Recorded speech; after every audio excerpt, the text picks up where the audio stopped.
السلام علیکم ورحمۃ اللہ۔ سورہ حشر کی جو آخری آیات ہے،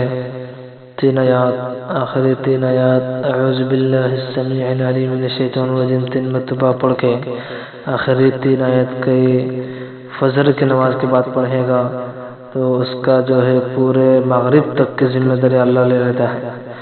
اور مغرب کے بعد پڑھے گا اعوذ باللہ السمیع العلیم من الشیطان الرجیم، یہ 3 مرتبہ پڑھ کے، اور سورہ حشر کی آخری 3 آیات اور مغرب کے بعد پڑھے گا تو اس کا فجر تک کی ذمہ داری اللہ لے لیتا ہے۔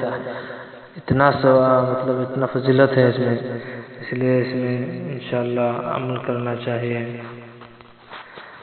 اعوذ باللہ السمیع العلیم من الشیطان الرجیم، اعوذ باللہ السمیع العلیم من الشیطان الرجیم، اعوذ باللہ السمیع العلیم من الشیطان الرجیم، واللہ الذی لا الہ الا هو عالم الغیب والشہادة هو الرحمن الرحیم، هو اللہ الذی لا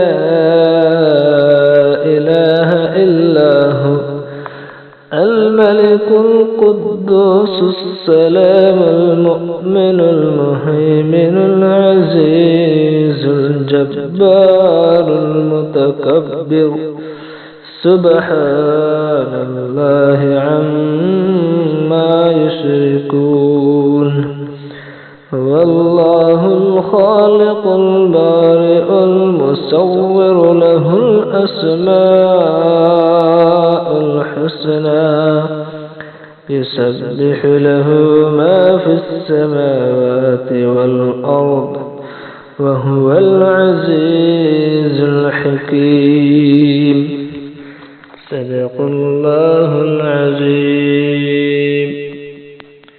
دوسری جو ہے سورہ بقرہ کی آیات، اس کو کہا جاتا ہے آیت الکرسی۔ آیت الکرسی کی بھی بہت سارے فضیلت ہیں، ان میں سے ایک یہ ہے کہ اگر روزانہ فرض نماز کے بعد 1 مرتبہ یہ پڑھے گا تو مرنے کے بعد ڈائریکٹ جنت میں دیا جائے گا۔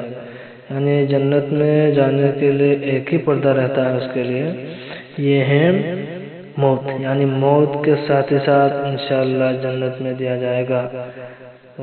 یہ بہت چھوٹا ہے، اتنا لمبا نہیں ہے، اس لیے اس میں عمل کرنا چاہیے۔ بہت فضیلت ہے، بہت فضیلت ہے۔ آیت الکرسی کی تلاوت سماعت فرمائیے۔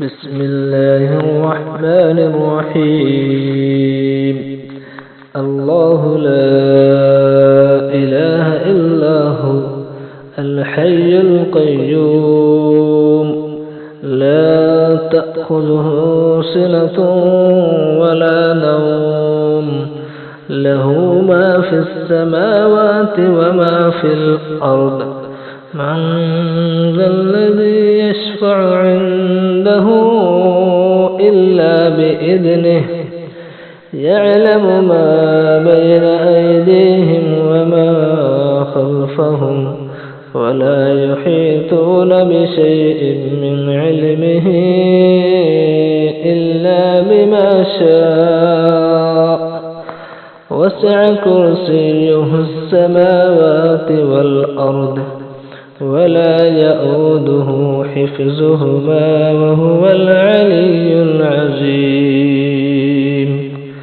صدق اللہ العظیم۔